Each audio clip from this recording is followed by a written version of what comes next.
நான் ரொம்ப நாளாக எதிர்பார்த்துட்டு இருந்த ஸ்டேஜ் இது. எனக்கு இன்னைக்கு இங்கே நிற்கிறதே ஒரு மாதிரி ரொம்ப நர்வஸாக இருக்குது. நிறைய வாட்டி இங்கே நின்றுருக்கேன், அங்கேயே இருந்திருக்கேன், இங்கேயே இருந்திருக்கேன், ஹோஸ்டாகவும் இருந்திருக்கேன்.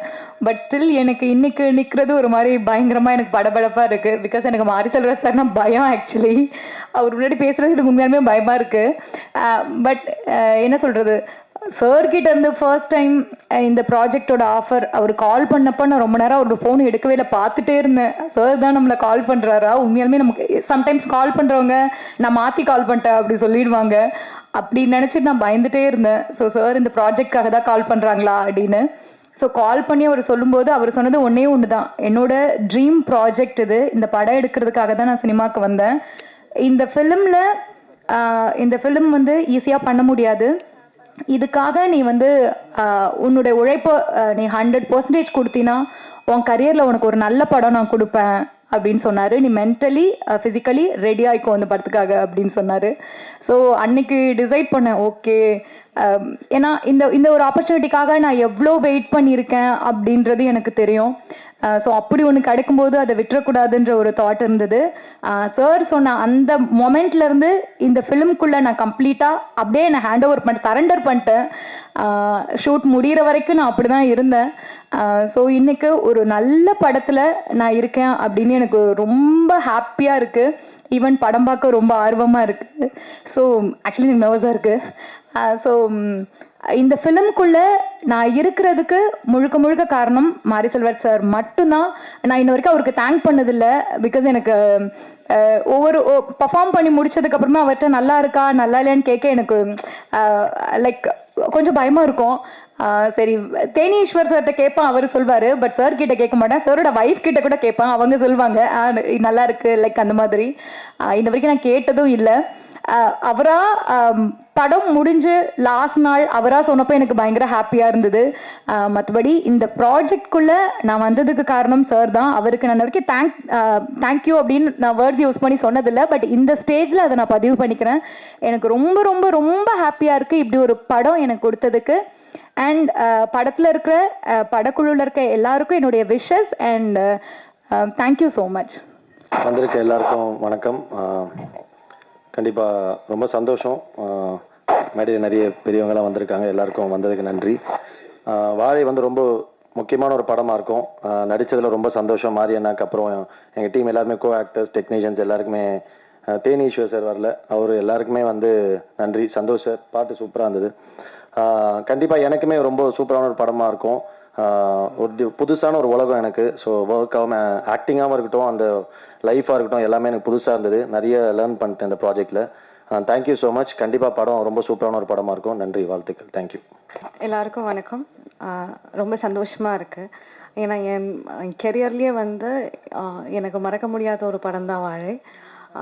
நான் நடித்ததுலேயே ஒரு டிஃப்ரெண்ட்டான கேரக்டராக இருந்துச்சு, டிஃப்ரெண்ட்டான எக்ஸ்பீரியன்ஸாக இருந்துச்சு. ஸோ எல்லாருமே அதை பார்க்குறதுக்காக நானும் வெயிட் பண்ணிகிட்டு இருந்தேன். எனக்கு நான் நடித்ததை விட அந்த 2 பாய்ஸ் வந்து எப்படி வந்து ஸ்க்ரீனில் வந்துடும் அப்படின்றது பார்க்குறதுக்கு நான் ரொம்ப நாள் வெயிட் பண்ணிகிட்டு இருந்தேன். So finally it's releasing. அப்போது எல்லோரும் பார்த்துட்டு அவங்களுக்கு என்ன என்கரேஜ்மெண்ட்டோ அதை கொடுத்துருங்க, எங்களை சப்போர்ட் பண்ணிடுங்க. தேங்க்யூ. இன்ப நாள் இது, இனிய நாள் இது. மேடையில் விட்டிருக்கும் திரைச்சிற்பிகளே, கலைச்சிற்பிகளே, விழாவில் கலந்து கொண்டு வந்திருக்கும் நண்பர்களே, பத்திரிகை சோழர்களே, ஊடக நண்பர்களே, உங்கள் அனைவருக்கும் என் பணிவான மாலை வணக்கத்தை மகிழ்வோடு தெரிவித்துக் கொள்கின்றேன். மொத்தத்தில் என்னவோ ஒரு உண்மை இந்த விழாவில் முழு வெளிச்சம் போட்டு காட்டத்தான் செய்கிறது. ஆம், கபாலி தந்த ரஞ்சித், கர்ணன் தம்பி மாரி செல்வராஜ் இருவரும் இந்த மேடையில். இந்த நிகழ்வை உண்மையிலேயே மாரி செல்வராஜை இந்த திரையுலகு தந்த தம்பி ராம் அவர்களையும் ரஞ்சித் அவர்களையும் ஆத்மார்த்தமாக வாழ்த்துகிறேன். இந்த பாடல்கள் எல்லாம் நான் ஒரு 10 தினங்களுக்கு முன்பாக தான் பார்த்தேன். என்ன ஒரு மேஜிக் வந்து சந்தோஷ் நாராயணனுக்கும் மாரி செல்வராஜுக்கும் ஒரு ஒட்டி பிறந்திருக்கிறது. செவியிலே செந்தேன் மழை, புவியிலே சந்தோஷ் நாராயணனின் சங்கீத அலை என்பது போல் அங்கிங்கெனாதபடி எங்கும் பிரமாதமாக இந்த பாடல்கள் பட்டி தொட்டி எங்கும் பட்டொலி வீசி ஒலிக்கும். இப்படிப்பட்ட சூழ்நிலையில் இந்த படம் தயாரிக்கிறது, அதுவும் ஹாட் ஸ்டாருக்கு உண்மையிலேயே நன்றி சொல்லி, குட்டி சாருக்கு உண்மையிலேயே நன்றி சொல்லிக்கிறேன். என்கிட்ட கூட அவர் நிறைய பேசியிருக்காரு. பட் அதுக்கு முதல் பொட்டு வந்து தம்பி மாரி செல்வராஜ் வச்சிருக்கிறார். எழுதி வைத்துக் கொள்ளுங்கள், இது மிக உயரிய படைப்பாகவும் கலைப்படைப்பாகவும் வசூல் சாதனை படைக்கக்கூடிய படைப்பாகவும் உருவாகும். அதில் எல்லளவும் மாற்றமில்லை. அப்படிப்பட்ட ஒரு சூழல் இந்த படம் உருவாகி இருக்கிறது. இந்த படத்தை பார்க்க வேண்டும், அதுவும் இது ஹாட் ஸ்டார் மட்டும்தான் வரணும்னு போது இல்லை இது தேட்டருக்கு எப்படி எத்தணுவாப்பா, அது ஒரு பெரிய மாஸ் வரவேற்பு இருக்குன்னு மாரி செல்வராஜ் சொன்னேன். அந்த உந்துதலும் என்னவோ அவர் வந்து இந்த படத்தை வந்து திரையரங்கத்துக்கு எடுத்துன்னு வந்திருக்கிறாரு. உண்மையிலேயே என் எண்ணத்தை பூர்த்தி செய்த மாரி செல்வராஜுக்கு அகம் குளிர மகிழும் தளர்ந்த மகிழ்ச்சியை தெரிவித்துக் கொள்கின்றேன். இந்த படம் மிக உயரிய கலைப்படைப்பாக இருக்கும். மாரி செல்வராஜை பற்றி எங்களுக்கு வந்து உண்மையிலேயே மிகப்பெரிய வரப்பிரசாதம், இந்த திரையில் கிடைத்த ஒரு பெரிய வரம், தவம் மாரி செல்வராஜ். இதுதான் என்னால் இப்பொழுது சொல்ல முடியும். காலம் உங்களுக்கு அதை அடையாளம் காட்டும் என்று சொல்லி விடைபெறுகிறேன். நன்றி, வணக்கம். அனைவருக்கும் மாலை வணக்கம். மேடையில் அமர்ந்திருக்கும் திரைத்துறையை சார்ந்தவர்களுக்கும் வணக்கம். யதார்த்த படைப்பாளி மாரி செல்வராஜ் முதல் முறையாக அவரது துணைவியார் தயாரிப்பாளராக அவர் அவதாரம் எடுத்துள்ளார். அவருக்கு இந்த நேரத்தில் என்னுடைய வாழ்த்துக்கள். பாட்டு ரொம்ப பிரமாதமாக வந்திருக்கு. சந்தோஷ் நாராயணன் சார் அவர்களுக்கும் அவர்களுக்கும் வாழ்த்துக்கள். இது ஒரு ஆக சிறந்த படைப்பாக இருக்கும் அப்படின்றது மாத்திரம் என்னால் உறுதியாக சொல்ல முடியும். அதை நீங்களே இன்னும் அடுத்த மாதம் ரிலீஸ்க்கு இருக்குது, பார்க்க போகிறீங்க, தெரிஞ்சுப்பீங்க. இந்த மாதிரி படங்களுக்கு சப்போர்ட் பண்ணுற டிஸ்னி ஹாட் ஸ்டார் அவர்களுக்கு இந்த நேரத்தில் பாராட்டுகளும் வாழ்த்துக்களும். இந்த மாதிரி படத்துக்கு தொடர்ந்து நல்ல உங்களுடைய பத்திரிகை ஊடக நண்பர்கள் பெரிய சப்போர்ட்டாக இருக்கணும்னு இந்த நேரத்தில் கேட்டுக்கொண்டு, இந்த படத்திற்கு எனக்கும் ஒரு சிறிய வாய்ப்பை தந்த மாரி செல்வராஜ் அவர்களுக்கு நன்றிகளை தெரிவித்துக்கொண்டு படம் வெற்றி பெற வாழ்த்துகிறேன். நன்றி, வணக்கம். எல்லோருக்கும் வணக்கம். மேடையில் இருக்கிற எல்லா பெரியவங்களுக்கும் வணக்கம். உண்மையிலே வந்து தயாரிப்பாளர் கிடைக்காம தன்னுடைய கதையை தேடிட்டு அழிஞ்சிட்டு இருந்த மாரி செல்வராஜ் எனக்கு தயாரிப்பாளராகவே உயர்ந்திருக்கிறது வந்து ரொம்ப சந்தோஷம். அண்டு எந்த கதையெல்லாம் தயாரிக்க முடியாது, தயாரிப்பு இல்லை தயாரிப்பாளர் கிடைக்க மாட்டாங்கன்னு சொல்லிட்டு பயந்திருந்த சூழலில் பரியரும் பெருமாள் அப்படின்ற ஒரு கதையோட அடர்த்தியோட தன்னுடைய படைப்பை இந்த சமூகத்துக்கு கொடுத்து அந்த வெற்றிலிருந்து தொடங்கிய இன்னைக்கு வந்து வாழைன்னு சொல்லிட்டு தன்னுடைய என்ன சொல்ல தனக்கு விருப்பமான ஒரு சினிமாவை எந்த காம்ப்ரமைஸும் இல்லாமல் எடுத்திருப்பான் அப்படின்னு நான் நம்புகிறேன். நான் தனக்கு விருப்பமான ஒரு சினிமாவை எடுப்பதற்கு உந்துதலாக இருந்த விஜய் டிவிக்கு வந்து ஹாட் ஸ்டாருக்கு வந்து என்னுடைய மிகப்பெரிய நன்றியை நான் தெரிவிச்சுக்கிறேன். அண்ட் ரொம்ப முக்கியமான விஷயமா நான் பார்க்குறேன், இந்த மாதிரியான படைப்புகளுக்கு தயாரிப்பாளர் கிடைக்கிறது ரொம்ப கஷ்டம். படம் எடுத்துட்டா படம் வாங்குறதும் ரொம்ப கஷ்டம். இன்றைக்கி வாங்குறதுக்கு பெருசாக யாருமே இல்லை. ஏன்னா ஓடிடி பிளாட்ஃபார்ம்ஸ் வந்து ஓப்பன் ஆனவுடனே சின்ன படங்களுக்கு நிறைய மரியாதை இருந்தது. சின்ன படங்களை வந்து ரொம்ப கவனிச்சாங்க, சின்ன படங்களை வாங்க விரும்பினாங்க. கண்டென்ட் ஓரியன்ட் மூவியை வந்து வாங்குறதுல ஒரு போட்டி இருந்தது. இன்றைக்கி அப்படிலாம் இல்லை. கண்டென்ட்டாகவே தூக்கி வைக்கிற இடத்துக்கு வந்து போயிட்டாங்க. எல்லா பெரிய நிறுவனங்களுமே அப்படி ஒரு சூழலுக்கு வந்துட்டாங்க. சின்ன படங்களை விற்கிறது வந்து ஒரு பெரிய சவால் இருக்குது. தயாரிப்பாளர்களுக்கு வந்து ரொம்ப மோசமான ஒரு காலகட்டமாக இது நிகழ்ந்துட்டுருக்கு. ஸோ இது எப்படி மாறும்னு தெரில. ஆனால் அந்த வகையில் வந்து மாரி செல்வராஜ் தப்பிச்சிட்டான்னு நினைக்கிறேன். இந்த படத்தை வந்து ஹாட் ஸ்டாரே தயாரித்ததுனால அந்த டிஜிட்டல் விற்கிறதுல அவனுக்கு எந்த பிரச்சனையும் இல்லாமல் போயிடுச்சு. ஸோ டிவி ரைட்ஸும் வந்து ஈஸியாக விற்றுருவான் அப்படின்னு நான் நினைக்கிறேன். ஸோ தயாரிப்பாளர் இருக்கிறதுல எனக்கு இருக்கிற பிரச்சனையே நான் இங்கே ஷேர் பண்ணிக்கிறேன்.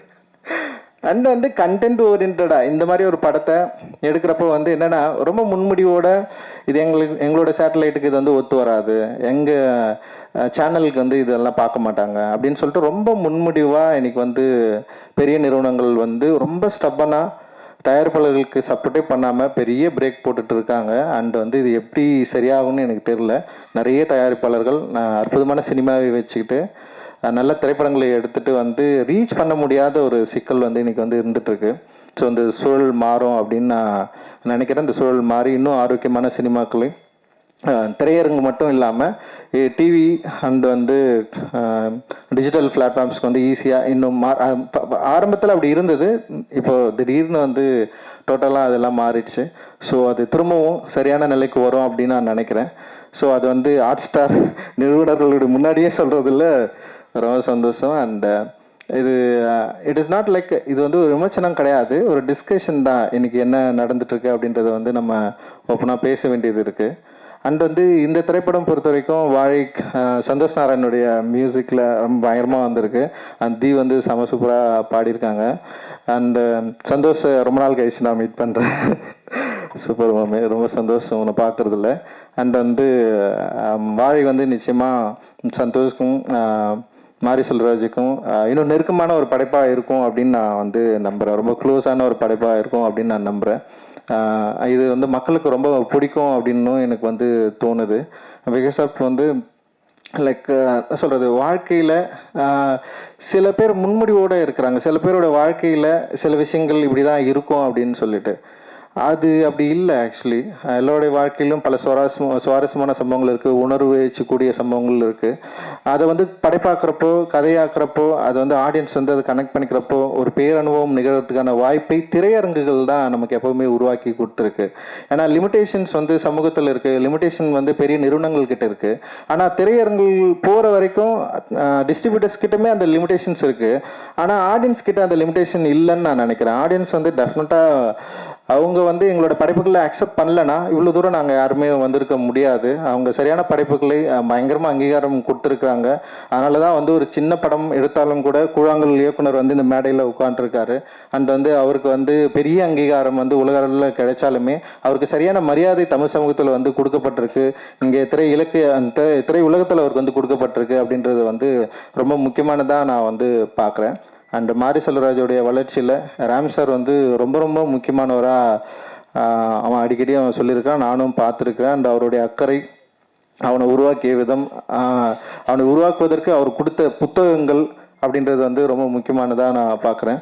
ஸோ ஒரு புத்தகம், அப்புறம் சரியான ஆசிரியர் இருந்தால் ஒரு நல்ல மாணவன் உருவாவதற்கு மாரி செல்வராஜ் வந்து ஒரு நல்ல உதாரணம். ஸோ அவர் வந்து தொடர்ந்து நிறைய திரைப்படங்களை இந்த சமூகத்துக்கு பலனளிக்கக்கூடிய திரைப்படங்களை எடுக்கணும் அப்படின்றது வந்து என்னுடைய விருப்பம். அண்ட் நானும் மாரி செல்வம் கூட சேர்ந்து இப்போ பைசன் சொல்லிட்டு ஒரு படம் பண்ணிட்டுருக்கோம். அதுவும் ரொம்ப இன்ட்ரெஸ்டிங்காக வந்துட்டுருக்கு. அண்ட் அதுவுமே வந்து ரொம்ப முக்கியமான திரைப்படமாக மாறத்துக்கான எல்லா வாய்ப்புகளும் இருக்குது. அண்டு எல்லாருக்கும் வாழ்த்துக்கள். மேடையில் இருக்கிற எல்லாருக்கும் என்னுடைய நன்றிகள், மகிழ்ச்சி. நன்றி. ஜெய்பீம். அனைவருக்கும் வணக்கம். 2018 இதே ஸ்டேஜ் தான் நீலம் ப்ரொடக்ஷனுடைய first event Pariyerum Perumal. So அன்னையிலேருந்து தான் மாரி செல்வராஜ் இந்த மேடையிலேருந்து தான் பரியேறும் பெருமாள் தொடங்குச்சு. அண்ட் நீலம் ப்ரொடக்ஷனும் தொடங்குச்சு. இன்றைக்கி நவ்வி ஸ்டூடியோவும் வாழையும் இந்த இடத்துல தான் தொடங்குது. And apart from that, Ranjith உங்கள் ஹேர் ஸ்டைல் எனக்கு ரொம்ப பிடிச்சிருக்கு, ரொம்ப நல்லா இருக்குது. அண்ட் பரியேறும் பெருமாளுக்கும் நன்றி, நீலம் ப்ரொடக்ஷனுக்கும் நன்றி. அண்ட் மாரி செல்வராஜ்கிட்ட கேட்டால் நான் என்ன பேசுறது புதுசாக அவனை பற்றி ஏதாவது பேசுங்க, ஆனால் என்னை பற்றி பேசுங்கன்னு சொன்னான். என் கூட 7 கடல் 7 மலை யாராவது ரொம்ப நாள் ஏறி இறங்கியிருக்காங்கன்னா அது மாரி செல்வராஜ் தான். இது முதல்ல ஏறின மலை அப்படின்னா நார்வேல் டிஸ்ட்ரிக்டில் இருக்கக்கூடிய எல்லா மலையும் நாங்கள் ஏறி இறங்கணும். அது தங்க மீன்களுக்கு லொக்கேஷன் தேடி. அப்போ கண்டுபிடிச்சா அவங்களோட மலை ஏறது சுவாரஸ்யமாக இருந்துச்சு. ஏன்னா ஒரு பள்ளத்தாக்கு அளவு கதை கொட்டி கிடக்கும். அவன் சொன்ன காதல் கரையை எடுத்துகிட்டே இருக்கலாம்னு நினைக்கிறேன். அதில் ஒரு சின்ன பீஸை, ஒரு பாலியத்தில் இருந்த ஒரு க்ரஷ்ஷை எந்த கிரிஞ்சும் இல்லாமல் ஒரு படம் பண்ணியிருக்கான். அதான் வாழை அப்படின்னு நான் நினைக்கிறேன். அண்ட் அதுக்கடுத்து மலை ஏறினதுன்னா 2009-10 ஆனந்த யாலை. அந்த ஆனந்த யாலை மலை அச்சன் கோவில், வெஸ்டர்ன் காட்ஸோட இன்னொரு இடம். அதில் டென்ட் எடுத்துகிட்டு போகிறப்பவும் சரி, ட்ரெக்கிங் போனப்பவும் சரி, நைட் மழை பெஞ்சு அடுத்த நாள் ஷூட்டிங் நடக்குமா நடக்காதான்னு பயந்து நைட்டில் நான் தூங்காமல் உட்காந்துருக்கப்போ என் கூட உட்காந்துருந்தப்பவும் சரி, மாரி செல்வராஜ் எனக்கு கிடைச்ச பெரிய துணைவன், கம்பேனியன். அண்ட் அவன் இருக்க தைரியத்தில் எந்த மலையில் வேணாலும் இறங்கலாம். அதுக்கப்புறமா இன்னொரு மலை இருக்குது. அது அதே தங்க மீன்களுக்கு 2012 ஏறினா வயநாட்டில் இருக்கிற செம்ப்ரா பீக். அது ஏறுறதுக்கு ஒரு 3 மணி நேரம் ஆகும், இறங்கிறதுக்கு 2 மணி நேரம் ஆகும். Impossible to shoot. அது ஒரு ஆர்டின் ஷேப்பில் ஒரு லேக் இருக்கும். அதனால் அங்கே எடுப்போம். யாருக்கும் தோழன் இல்லைன்னு ஒரு பாட்டு, பட் எனக்கு ஒரு தோழனா இவன் கூட வந்தான். அண்ட் மேலே போய் நாங்கள் முதல் நாள் டென்ட்லாம் போட்டு 40 பேர் தங்கிட்டோம். சாயங்காலம் 6 மணிக்கு சாப்பாடு வரணும். அதுக்கப்புறம் வர முடியாது, ஏன்னா யானை வந்துடும். பார்த்தா 6 ஆச்சு, 6:30 ஆச்சு, 6:45 ஆச்சு, சாப்பாடு வரல. மொத்தம் யூனிட்டும் நாளைக்கு காலையில் இறங்கிடலான்னு சொல்ல ஆரம்பித்தாங்க. நம்மளுக்கு ஐயோ என்னடா பண்ணுறது அப்படின்னு சொல்லி நான் சொன்னேன், நான் போய் கீழே பார்க்குறேன் அப்படின்னு சொல்லி இறங்க ஆரம்பித்தப்ப என் கூட வந்து சேர்ந்துக்கிட்டது மாரி செல்வராஜ். நாங்கள் இறங்கி போய் பார்த்தோன்னா வர்ற வழியில் இட்லி சாம்பார் சட்னிலாம் கொட்டி 2 பேர் நின்று இருந்தாங்க. அப்புறம் கீழே இறங்கி போய் புதுசாக ஒரு உணவை கண்டுபிடிச்சி வாங்கிட்டு நாங்கள் மேலே ஏறுறப்ப கிட்டத்தட்ட 8 மணி 9 மணி இருக்கும்னு நினைக்கிறேன். யானைகள் குளிரும் சத்தம் கேட்டுச்சு, நட்சத்திரங்கள் தெரிஞ்சிச்சு. அந்த இரவு என்னால் எனக்குமே மறக்க முடியாது. அப்போ எனக்கு தெரியும், எனக்கு என்ன புரிஞ்சுதுன்னா, மாரி செல்வராஜ் வந்து மலை ஏறுறவன். அவனுடைய கால்கள் மலை ஏறுறதுக்கே செய்யப்பட்ட கால்கள். அவன் கரெக்டாக எந்த கல்லில் கால் வைக்கணும், எந்த கல்லில் கால் வைக்கக்கூடாது அப்படின்னு தெரிஞ்சவன். எவ்வளோ எதிர்காத்து அடித்தாலும் ஏறக்கூடியவன். மலை ஏறுவதுங்கிறது கிட்டத்தட்ட சொல்ல போனால் அவனுடைய ஜீனில் இருக்குது அப்படின்னு நான் நினைக்கிறேன்.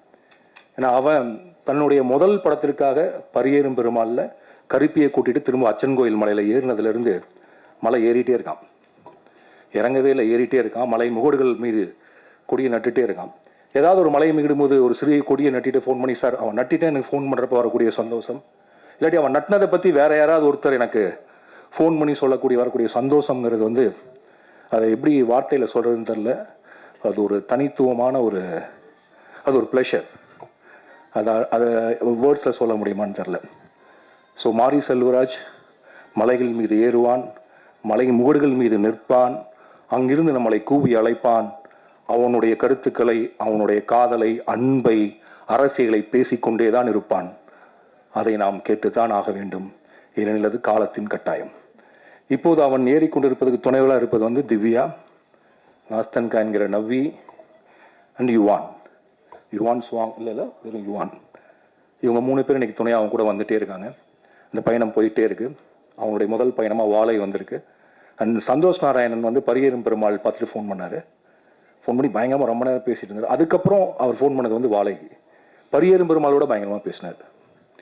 அண்ட் எனக்கு ரொம்ப பிடித்த கதைகளில் வாழை ஒன்று. வாழை ஏன் ஒன்றுன்னு சொல்கிறேன்னா இன்னும் நிறைய கதைகள் இருக்குது. இந்த வாழை நம்மை வியப்பில் ஆழ்த்தும் தமிழ் சினிமாவிற்கு ஒரு மிக முக்கியமான படமாக இருக்கும்.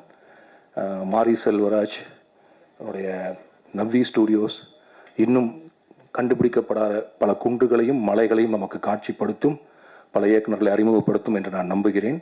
அதற்கு என்னுடைய வாழ்த்துக்கள். அதோட குறிப்பாக இந்த படத்தை ரிலீஸ் பண்ணுறதுக்கு கூட துணையாக இருக்கக்கூடிய மாஸ்டர் திலீப் சுப்ராயன், அவருடைய ஃபார்மர்ஸ் மாஸ்டர் பிளான் ப்ரொடக்ஷன், அவருக்கும் என்னுடைய வாழ்த்துக்கள். இதுக்கு எல்லாத்துக்கும் துவக்க புள்ளியாக இருந்த, என்னை எப்பொழுதும் ஊக்குவிக்கிற, எனக்கு மிகுந்த நம்பிக்கையை கொடுக்கிற, வாழ்க்கையை ரசிக்க சொல்லி கொடுக்குற என்னுடைய நண்பர் பிரதீப் மில்ராய், அண்ட் இந்த ப்ராஜெக்டை எக்ஸிக்யூட் பண்ணி முன்னெடுத்துட்டு போன இன்னொரு நண்பர் நரன், இவர்களுக்கும் கிருஷ்ணன் சார் அவர்களுக்கும் என்னுடைய நன்றிகள், வாழ்த்துக்கள். எல்லாருக்கும் வணக்கம். ரொம்ப ரேராக வந்து ஒரு ஈவெண்ட்டுக்கு வரும்போது எமோஷ்னலாக இருக்கும். எனக்கு வந்து இந்த சாங் பார்க்க ஆரம்பிச்சதுலேருந்தே கொஞ்சம் ரொம்ப எமோஷ்னலாக தான் இருந்தேன். ஏன்னா எல்லாம் ஃப்ரெண்ட்ஸ் எல்லாருமே வந்திருக்காங்க. அண்ட் இது ரொம்ப ஸ்பெஷல் ஃபிலிம். நிறைய இடத்துல சொல்லியிருக்கேன். பரியேறும் பெருமாளில் இதே மேடையில் நான் சொன்னேன், உங்களுக்கு பிடிச்சிருந்ததுன்னா ப்ளீஸ் இதை எல்லாருக்கும் சொல்லுங்கன்னு. எனக்கு வாழைக்கு அதே விஷயம் கண்டிப்பாக உங்களுக்கு சொல்லணும். 2011 வந்து நானும் ரஞ்சித்தும் வந்து ஒரு ஹாஸ்பிட்டலில் நின்று ஒரு 6 லட்சம் இருந்தால் அந்த படத்தை எப்படியாவது நம்ம வாங்கி ரிலீஸ் பண்ணிடலாம், அந்த மாதிரி ஒரு லெவலில் வந்து அட்டகத்தி பற்றி பேசியிருந்தோம். அப்போ 6 லட்சம்ன்றது வந்து ஒரு 60 வருஷம் ஆனாலும் வர முடியாத ஒரு பணமாக இருந்தது எங்களுக்கு. அந்த இடத்துலேருந்து ரஞ்சித் அதுக்கப்புறம் ஸ்டுடியோ கிரீன் ஞானவேல் ராஜா அவர்கள் படம் பார்த்தது, நான் அப்படியே சைட்லேருந்து இந்த ஃபாரஸ்ட் கம் படத்தில் எல்லா இடத்துலையும் இருப்பாங்க, அது மாதிரி நான் பார்த்துட்டு இருக்கேன் இவங்க எல்லார் லைஃப்பையும். கபாலி வந்தது. கபாலி வந்தப்போ எனக்கு கால் பண்ணி சொன்னார், எனக்கு என்ன படம்னே புரியல. அப்படியே மாமே சரி சரி அப்படின்னா, அப்புறம் கொஞ்ச நேரம் கழிச்சு தான் புரிஞ்சுது ரஜினி சாரோட படம் பண்ணுறாருன்னு சொல்லி. அப்போ தானு சாரும் அதில் பயங்கரமாக சப்போர்ட் பண்ணாங்க. அந்த படம் பண்ணும்போது என்கிட்ட வந்து சொன்னார் ரஞ்சித், மாமே உன்னோட டீமெல்லாம் விட்டுறாத, புதுசாக நீ பாட்டு ஆள் கூட்டு வந்துடாத, நீ வந்து நீ எப்பயுமே ஒர்க் பண்ணுறவங்களோட ஒர்க் பண்ணு அப்படின்னு சொல்லி சொன்னார். ரொம்ப நான் யூஸ்வலாக அப்படி இருக்கணும்னு தான் ஆசைப்பட்டேன். எனக்கு சொல்லும்போது ரொம்ப எமோஷ்னலாக இருந்தது. நீங்கள் நம்ம கட்டி பிடிச்சி தேங்க்யூ ரஞ்சித், எனக்கே எப்படி கேட்குறதுன்னு தெரியல அப்படின்னு சொன்னேன். ஸோ அங்கேருந்து அதுக்கப்புறம் பரியேறும் பெருமாள் வரும்போது, மாமே இந்த மாதிரி படம் இருக்குது நீ பார்க்குறியான்னு சொல்லி மாறி அனுப்பிச்சாங்க. மாறிட்ட நான் பேசும்போது எனக்கு இது வந்து நம்ப முடியாத அளவுக்கு ரொம்ப செமையாக இருந்தது. நான் சொன்னேன், நான் ஒரு பாட்டு பண்ணித்தரேன், நீங்கள் அப்புறம் கொஞ்சமாவது ஷூட் பண்ணிவிட்டு வாங்க, அதுக்கப்புறம் நம்ம பார்க்கலாம் அப்படின்னு சொன்னேன். அப்புறம் ஷூட் பண்ணிட்டு வந்தோன்னே அப்போ தான் நான் ராம் சாருக்கு ஃபோன் பண்ணி டார்ச்சர் பண்ண ஆரம்பித்தேன். அவர் ஃபோன் பண்ணி சார் பயங்கரமாக இருக்குது சார், நான் தனியாக கூப்பிட்டு இருந்தேன். பரியேறும் பெருமாள் வந்தப்போ வந்து ஒரு பிஆர் ஏஜென்சி மாதிரி ஆகிட்டேன் நானே. எனக்கு என்னோட அந்த ஆர்ட் ஃபார்ம் ரொம்ப என்னை ஹிட் பண்ணதுனால நான் எல்லாருக்கிட்டையும் சொல்ல ஆரம்பித்தேன்.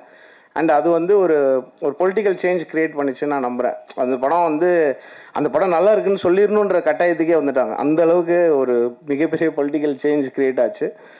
அதுக்கப்புறம் வந்து அந்த படம் ரிலீஸ் அந்த ஒரு 4 ஃப்ரேம்ஸில் ஒரு ஷோ நடந்தது.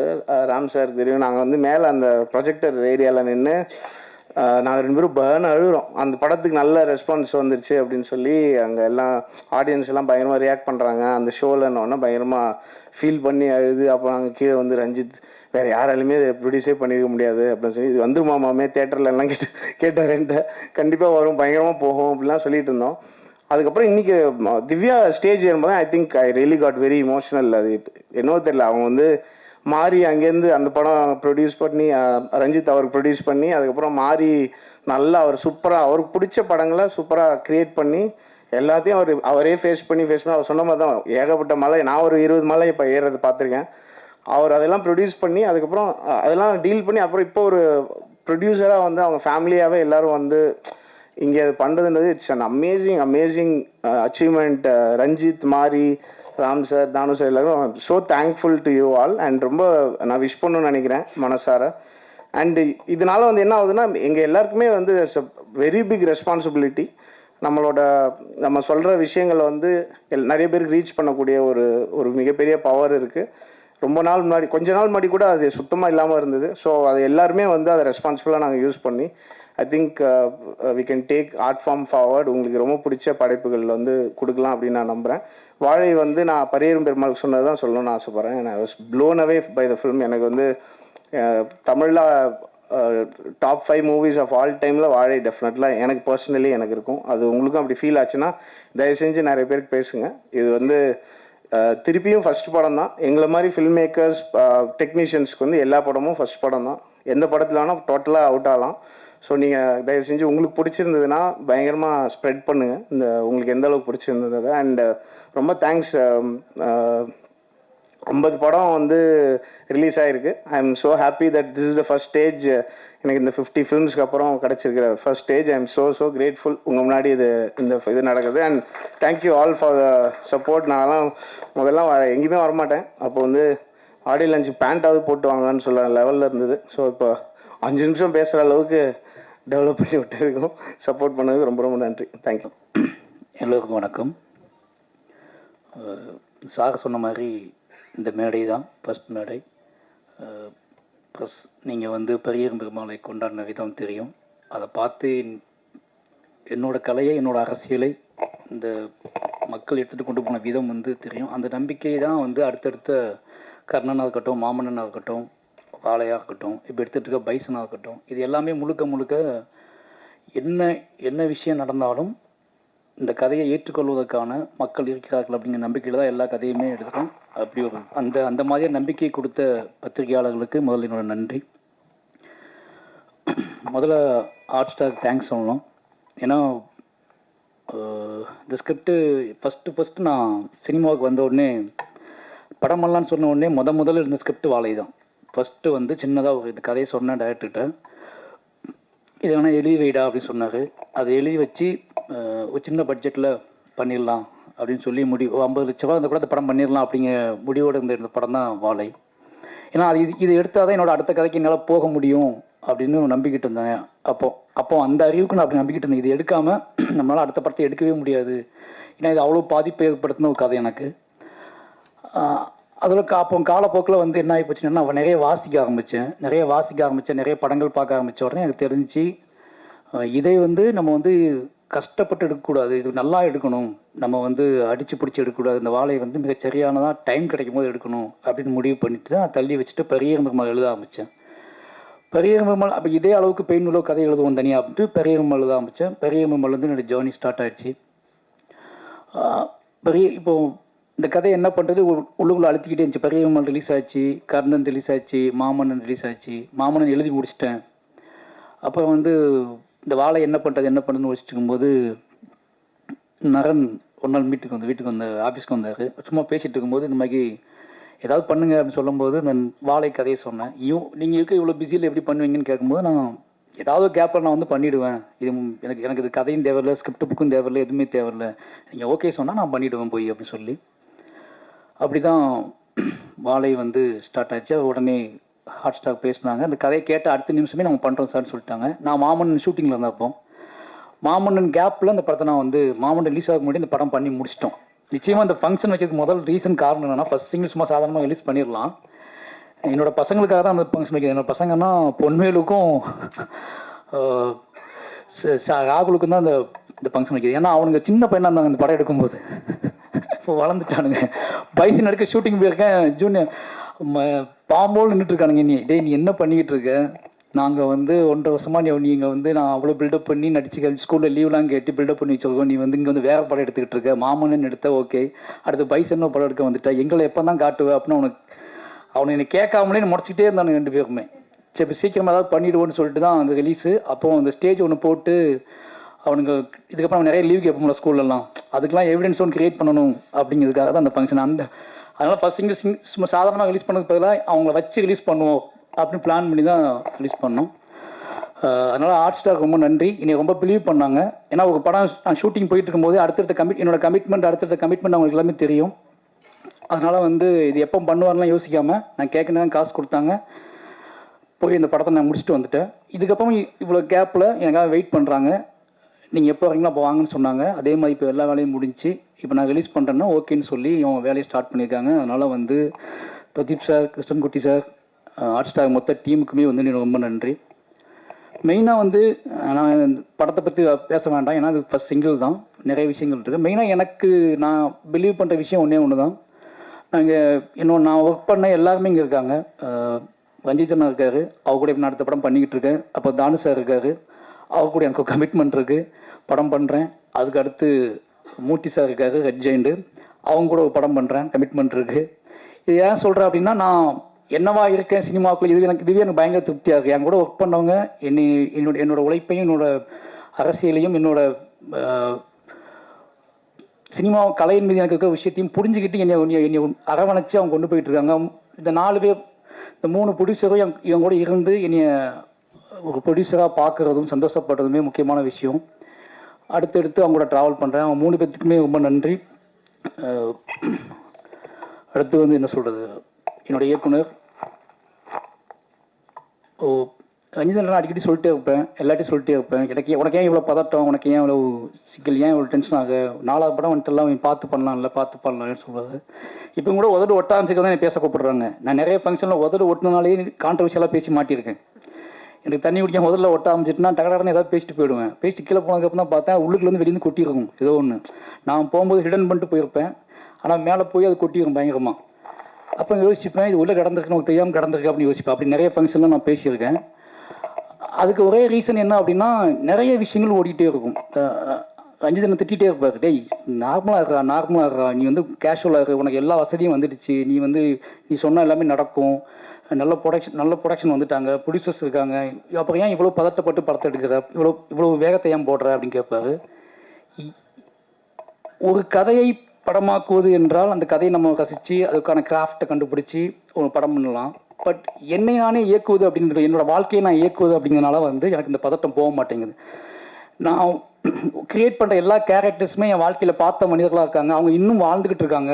அவங்க ஏதோ மூலையிலேருந்து நீ பார்த்துக்கிட்டு இருக்காங்க. அவங்க என்னை வந்து இவன் எப்படி மாறிக்கிட்டு இருக்கான், அவன் என்னவா ஆகிக்கிட்டு இருக்கான், அவன் என்ன பேசுகிறான், இவன் பேசுகிறது எவ்வளோ உண்மை இருக்குது, எவ்வளோ பொய் இருக்குது, இவன் பேசுகிறத ஏற்றுக்கலாமா நம்பலாமா வேண்டாமான்னு சொல்லிட்டு அவங்க கண்காணிச்சிட்டே இருக்காங்க. அதனாலேயே எனக்கு அந்த பதட்டம் வந்துகிட்டே இருக்குது. அது மட்டும் இல்லாமல் எனக்கு ஒரு கடமையும் இருக்குது. இப்போ இந்த மேடை எனக்கு ரொம்பவே மகிழ்ச்சியான மேடைக்கான காரணம் என்ன அப்படின்னா, இந்த ராகுலும் பொன்வேலும் இந்த மேடையில் இருக்கிறது தான். ஏன்னா இந்த வயசில் நான் எப்படி இருந்தேன்னு தெரியும். என் ஊரில் என் சொந்த அக்கா பசங்க தான் அவங்கள, என்னோட அக்கா பையன் ஒருத்தர் மாமா பையன், இந்த 2 பேரும் இந்த வயசில் நான் என்னவா இருந்தேன்னு எனக்கு தெரியும். இவங்களுக்கு அங்கேருந்து கூட்டிகிட்டு வந்து இந்த மேடையில் உட்கார வச்சுட்டேன் அப்படின்னு ஒன்று இருக்குல்ல, இவனுங்க வழி தவறி போக மாட்டானுங்க. இனிமேல் இவனுங்க இந்த சினிமா, இந்த கலையின் வழியாக இந்த உலகத்தை நல்லா புரிஞ்சுக்குவானுங்க. இந்த கலையின் வழியாக அவனுங்க திசை மாறாமல் இருப்பானுங்க அப்படிங்கிற ஒரு பெரிய சந்தோஷம். ஏன்னா திருநெல்வேலி எப்படி இருக்குன்னு உங்களுக்கு நல்லா தெரியும். அந்த மாதிரி ஊர்லேருந்து அவங்களை கூட்டி வந்துட்டேங்க. இவங்களை வச்சு மற்ற பசங்கள்லாம் எப்படி ஆவானுங்க, இந்த பசங்களை பார்த்து மற்ற பசங்கள்லாம் என் ஊருக்குள்ளே முதல்ல ஒரு கலை உள்ள நுழைய போகுது அப்படிங்கிற பெரிய சந்தோஷம் வந்து எனக்கு இப்போ வந்து அதுதான், அந்த உணர்ச்சி தான் எனக்கு பயங்கரமாக இருக்குது. ஏன்னா அவனுக்கு மண்டைக்கு அது ஓடிக்கிட்டே இருக்கும். இதுக்கப்புறம் அவங்களுக்கு பேசுறது, நம்ம படத்தை நடிச்சிட்டோம், நம்ம இதெல்லாம் பண்ணக்கூடாது, இதெல்லாம் பேசக்கூடாது அப்படின்னு சில ரெஸ்பான்சிபிலிட்டிலாம் வரும். ஏன்னா அந்த வயசில் நான் எவ்வளோ மூர்க்கமாக இருந்தேன்னு எனக்கு தெரியும். எவ்வளோ என் மண்டையில் தோன்ற விஷயத்துக்கெல்லாம் வந்து என்ன பதில்னு தெரியாமல் நான் பைத்தியம் முடிச்சு அலைஞ்ச வயசில் தான் அவனை உட்காந்துட்டு இருக்கானுங்க. ஆனால் அவனுங்களை நான் வேகமாக ஓடி வந்து முட்டி மோதி ஓடி வந்து அவனுங்களை நான் வந்து உருவாக்குறதுக்கான ஒரு மேடையை கிரியேட் பண்ணிட்டேன் அப்படிங்கிறது ஒரு பெரிய சந்தோஷம்.